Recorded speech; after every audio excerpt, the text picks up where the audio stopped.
Today's lesson is on the Bronze Age collapse. I teach this in my classes every single year. And the reason is because I personally think that some of the causes and reasons why the Bronze Age collapsed is very, very similar to what life is like right now in the United States of America.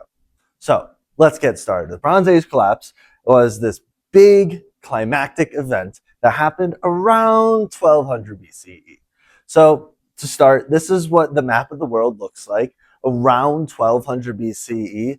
In the yellow, we have hunters and gatherers, which means most of the world is still hunters and gatherers. And even over in the green and the orange, we see pastoralists, people that haven't really settled down yet. They have figured out how to domesticate animals and domesticate crops in some of these other regions, like in Europe, but these aren't like civilizations that we see in the Mediterranean and in China with the Zhou dynasty.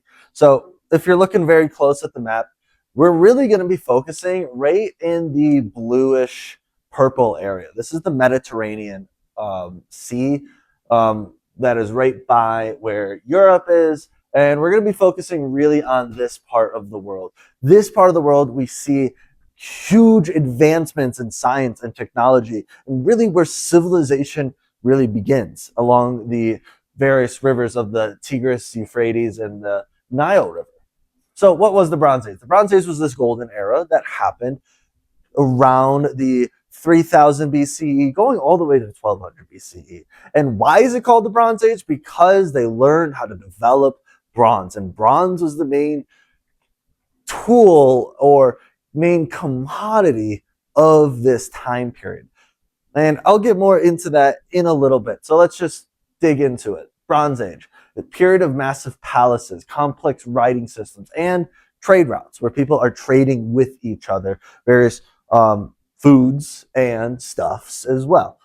And this is what we call a globalized world. And the reason why I say the Bronze Age collapse is very emblematic of our world today is because our world is filled with trade. We are dependent on our neighbors or our fellow countries to trade with us stuff that we don't have.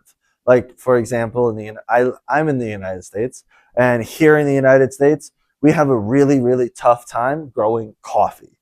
And it is not easy to grow coffee in the United States, so we have to trade with other countries in order for us to get coffee. That's just one example. And we see that in the Bronze Age, where they are trading food, art, and also when you're trading with stuff, you're trading ideas as well. Types of government, types of religion, and even different ideas on your worldview, what makes up how you see the world. So this is a map of the Bronze Age, and this is really the trade that we are seeing in the Bronze Age. The main civilizations that we'll be focusing on is going to be Egypt and their new kingdom.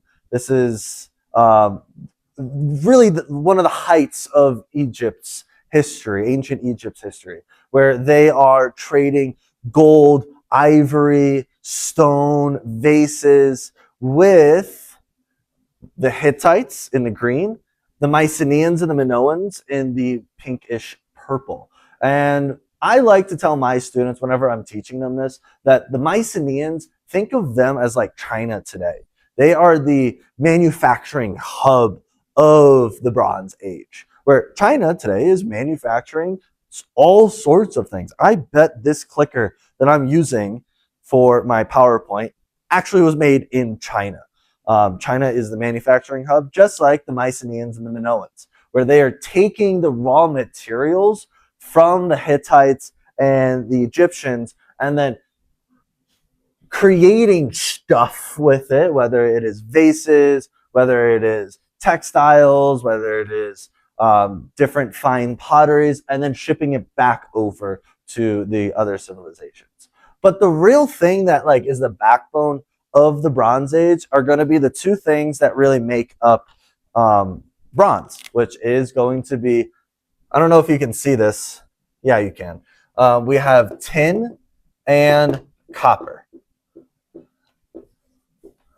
These two make bronze. And what you use metallurgy, that's the vocabulary term that we learned in my class. Metallurgy is just taking these two raw materials, melting them, and then mixing them together, and you'll get bronze. So where tin is going to be found, we're going to see tin really actually not even on the map. Tin is predominantly found all the way out in where modern day Afghanistan is, and even all the way up where Britain is.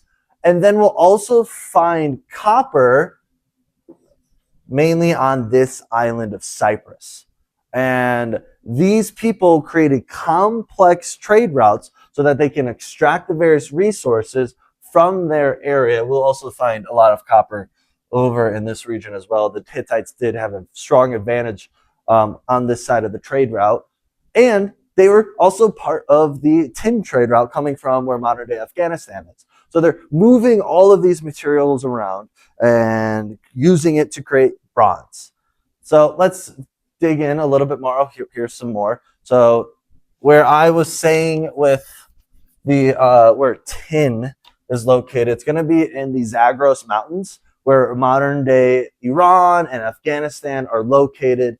And the Kassites and the Elamites did have some control over this trade route, but they would take the tin, extract the tin from the ground, and move it over to the Bronze Age civilization so that they could use metallurgy and use their copper that they found here to create the various bronze tools that these civilizations really depended on for their survival.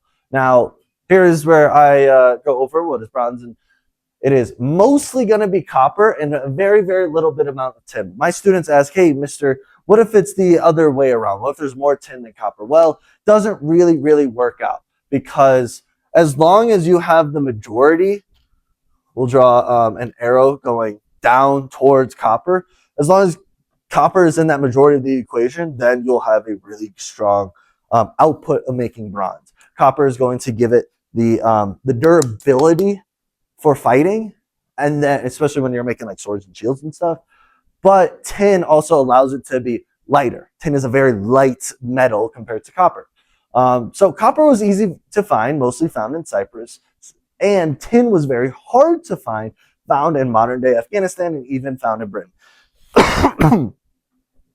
So they would use bronze for almost everything. It was their main source of capital that really pushed these civilizations out towards success. Now, obviously, they would make swords and shields, but even the wheels and the chariots themselves would be also made out of bronze. Maybe not so much the wheels, but more of the chariots would be made of bronze, as well as various other tools that they would use, whether it's different like axes and different hammers that they would use to remove the tin and copper, but also various vases and jewelry and whatnot.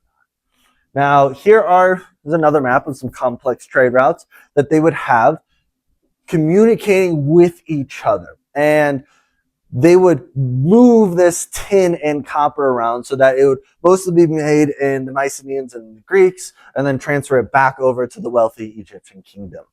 So I learned this from another YouTuber.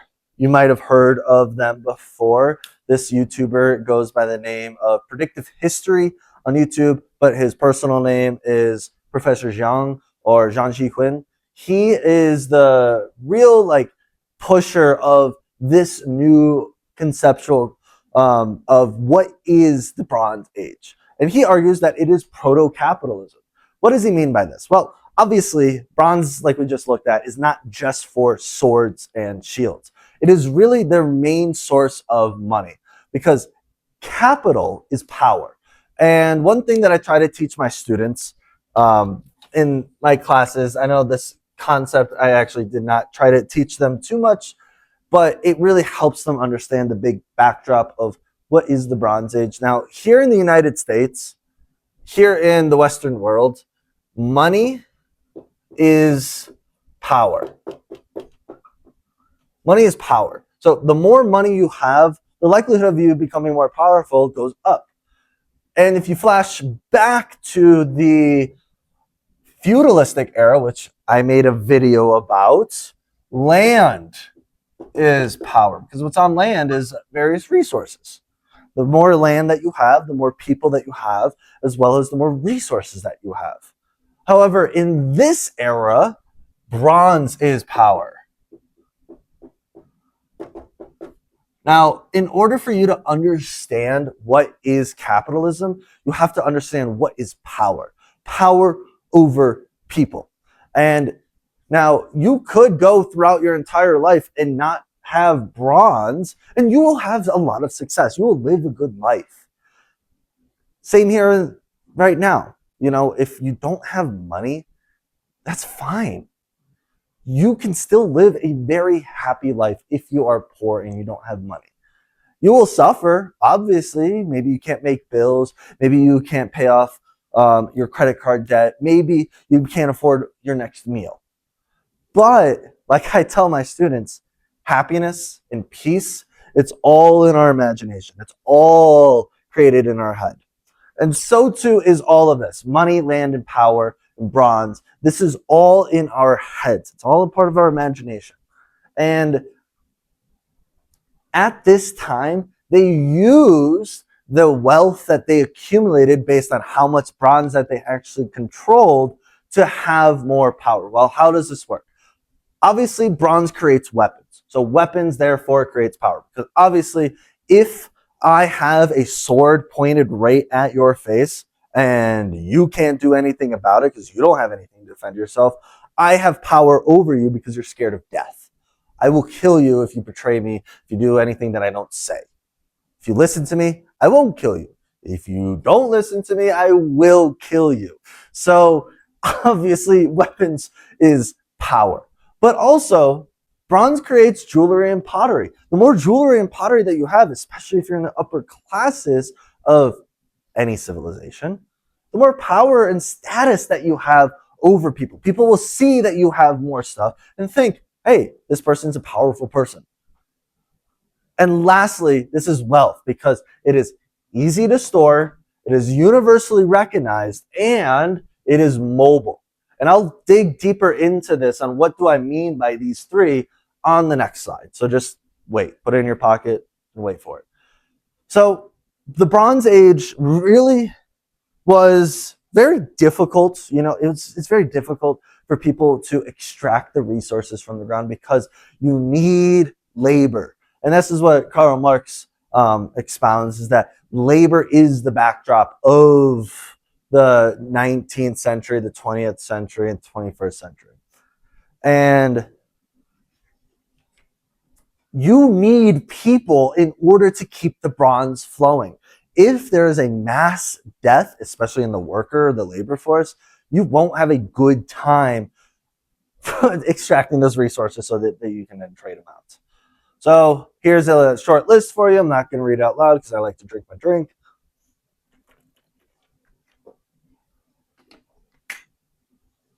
Now, in order for you to become a wealthy and powerful person, you will have bronze. And only the elite could afford bronze, which allowed these elite to stay in their power. My students always ask, Mister, if I was born poor, can I move up and become a wealthy class? If I lose all my money, will I then move into the lower class? No.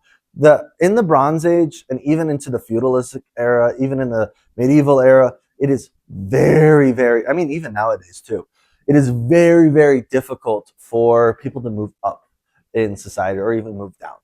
So this kept social classes, wealthy, middle class, poor, strict and rigid. You cannot move, you cannot go beyond your social class, your economic class. So this is what I was talking about with capital. So here we have, and again, this is from Professor Zhang's or Predictive History's YouTube video. If you want to check it out, he did a similar lecture on the Bronze Age. And here we have a list of different types of capital. Capital, we now use capital as money, right? This is the capitalistic era.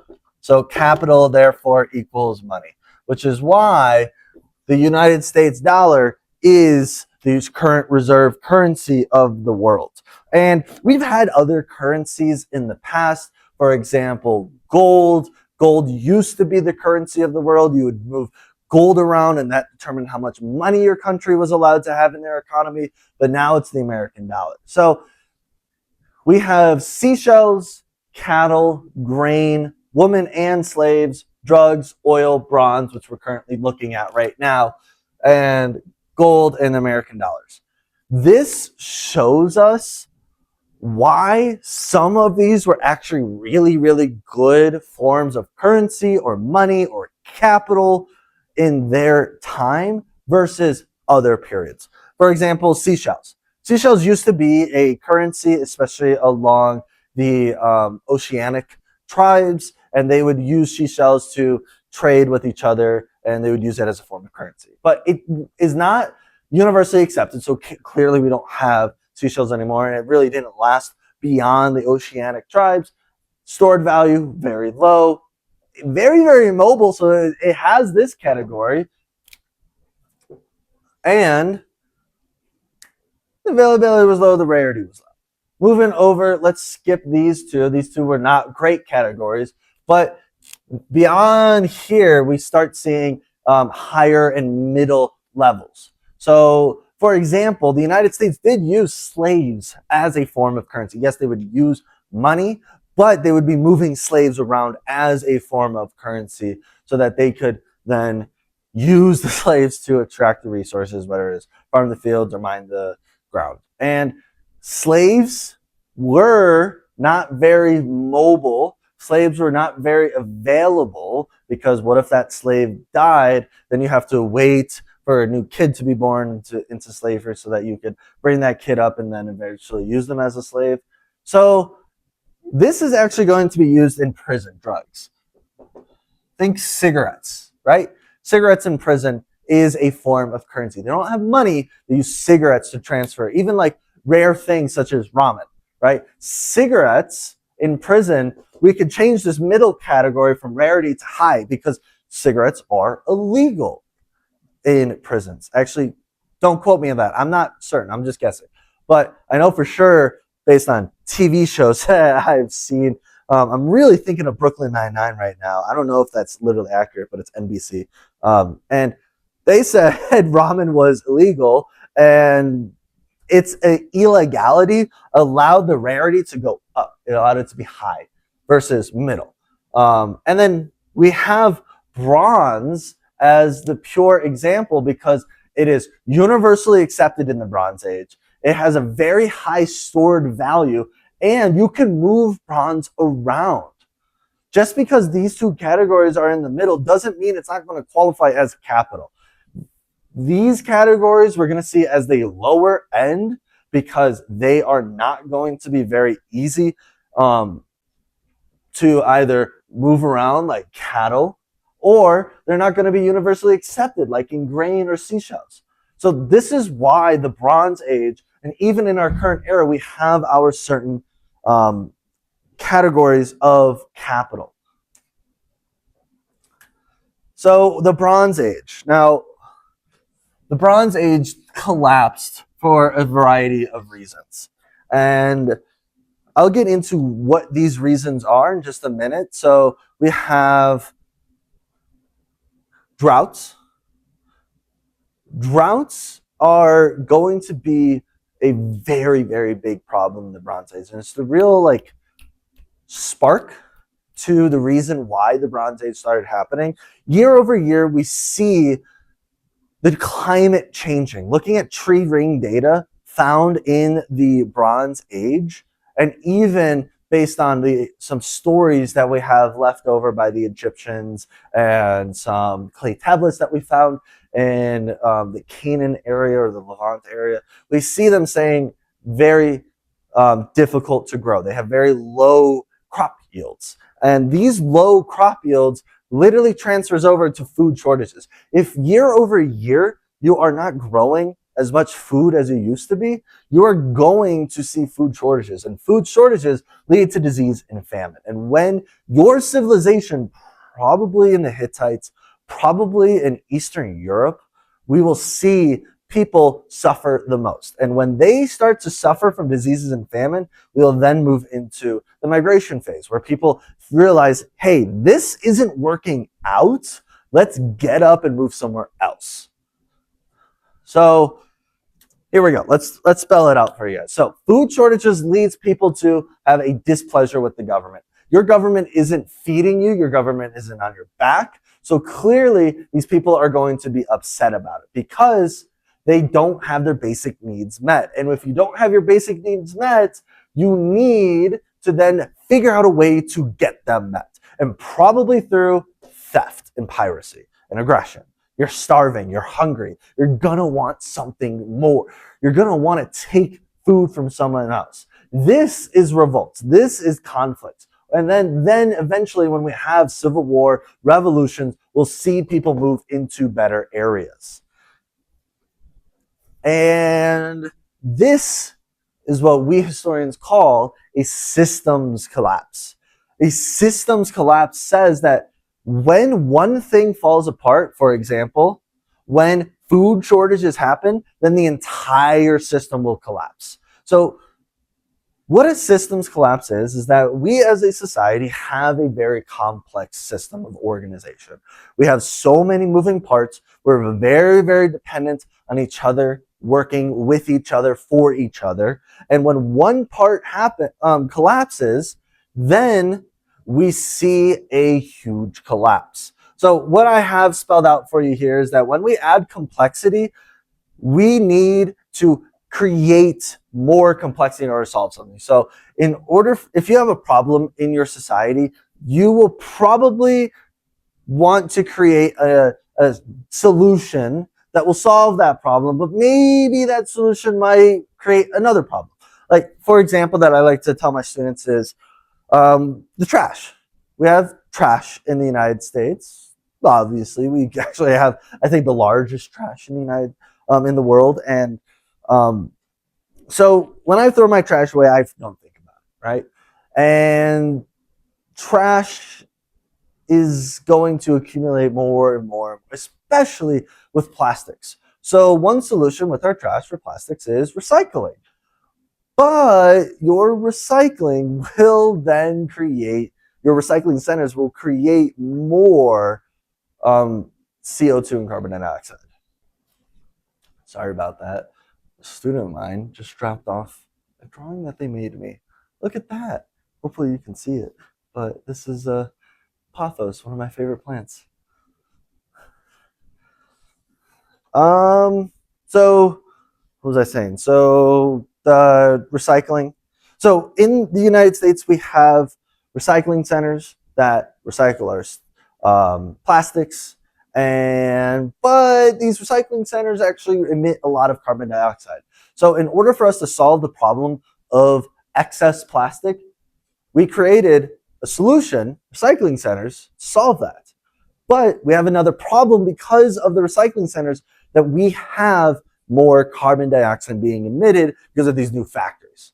So hopefully that one example makes sense, but you can take this idea of a systems collapse or adding complexity to make sense of really any sort of problem that we have. So we are going to move on into the sea people. So we as historians really don't know exactly who these people are. Eric Klein wrote in his book 1177 BCE that the sea peoples were the main cause of the Bronze Age collapse. But he does list out the names of the people, and we get this from the Amarna letters found in the Levant, and also Merneptah's inscription found in Egypt. So we mostly know that these people did exist because Egypt told us. However, we really don't know who these people are. Yeah, we got names for them, but we don't know where they came from. We can only, as historians, use the evidence that we have to make a better understanding of what is. So we don't know where these people came from. We don't know who these people are. We just know that these people were attacking these civilizations. And Egypt told us that these people were the ones that were rampaging around the Mediterranean, destroying the various civilizations that no longer existed after the Bronze Age collapsed. And why do we know this from Egypt? Because Egypt was the only ones to actually defend them. However, Egypt wasn't very, very successful. They actually ended up worse rather than better before it happened. Egypt went into their first intermediate period where foreigners controlled Egypt. So here is a, unfortunately, very blurry map of the Bronze Age collapse, and we got about a 50-year time frame. And so we as historians know that these people came probably from Eastern Europe and first started attacking the Mycenaeans. We see rubble and evidence of the rubble in the Mycenaeans, especially in Mycenae and Minoa, or what we now call Crete and Knossos. We see the Hittites then becoming destroyed. We then see the Canaanites and the Levant being destroyed, and then Egypt was able to push them off. And we see that in the Bronze Age, these people were both by sea and by land, but we don't know who they are. So in order for us to better understand why this happened, we have it spelled out for us so far. But let me add one extra thing. I personally think that it was because of elite overproduction. What elite overproduction is that we first actually get this from Peter Turchin and his book. And what he spells out is that elite overproduction is a cause for why societies collapse. And elite overproduction is really what it is. We have the elites, the wealthy, the upper classes, the middle classes, who have too many kids. And because they had too many kids, these kids are competing with each other. They're overproducing their kids, and they're competing with each other because they can't have jobs. And we can take this all together and really spell out a very clear story. Yes, there was a drought. Yes, there was soil degradation, where over the years they kept planting the same crops and they were not being successful with their crop yields. But, and this also leads to famine, but we can also argue that the elite were having too many kids, and because they were having too many kids, that these people had no reason to stay. Now, when I say the elite, let me see if you can see the other side of the whiteboard. Hopefully I can't. Let me see. Can you see this side? Hopefully a little bit. You probably understand a basic level of hierarchy, right? We have the upper classes, we have the middle classes, and we have the lower classes, right? The elites, we say, yes, are the upper classes, but mostly we're going to be looking at the middle classes, the people that are stable, the people that have a good life for them, but they're not in control of all of society. Think of them as the managers. The elite, the ruling class, think of the managers of society, the people that are in control of others, the bureaucrats, the nobles, not the king, not the king's children, but the people on the lower level just above them, in the middle of the pyramid. And what they do is that they tax the peasants until they have nothing left. They put them into debt, and they're constantly in debt. And what they do is called rent-seeking behavior. Rent-seeking behavior is basically, think of a landlord. Landlord really doesn't do much. Yeah, they might come around and fix a leaky pipe. Maybe they might fix a broken door. But a landlord just collects your rent every single month. They really don't do much. And they are just collecting our money. We can say that's being taxed, and that is taking money from those in the lower classes.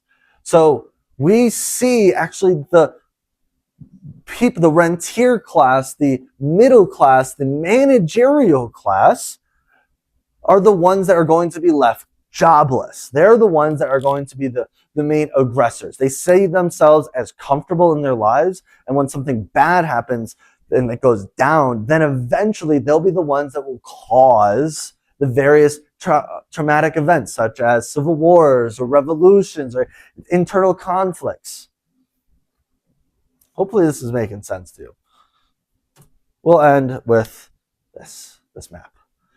Just to recap. Oh, this one's blurry. Not as blurry, at least for me. So we see people up in the north of Eastern Europe, north of the Mycenaeans, moving down and causing chaos. But if we add in elite overproduction to the empires of the Hittites, the Mycenaeans, and the Egyptians, think, what if I was someone who was in charge of the peasants or the slaves or the farmers, and I am out of a job? I lived a comfortable life, and therefore I might be inclined to cause conflict on my own people and my own civilization, and maybe even join the chaos and keep moving around until I find something that will suit me. I hope this was clear for you guys. I tried my best to organize this in such a way so that it makes sense. If you do have any questions about the content that I've been pushing out and the various YouTube videos, shorts that I'm pushing out, please leave a comment on any of my videos. It really, really means a lot. If you like this video, give it a thumbs up. If you did not like this video, give it a thumbs down. Any sort of engagement means a lot, and I really, really want to push my channel as much as possible. Thank you for sticking around. If you did stick around to this point, what are you doing? Why haven't you left a like? Why haven't you commented? Even if you just commented an emoji for engagement, that really means a lot. Thanks for sticking around, and I'll see you in the next video.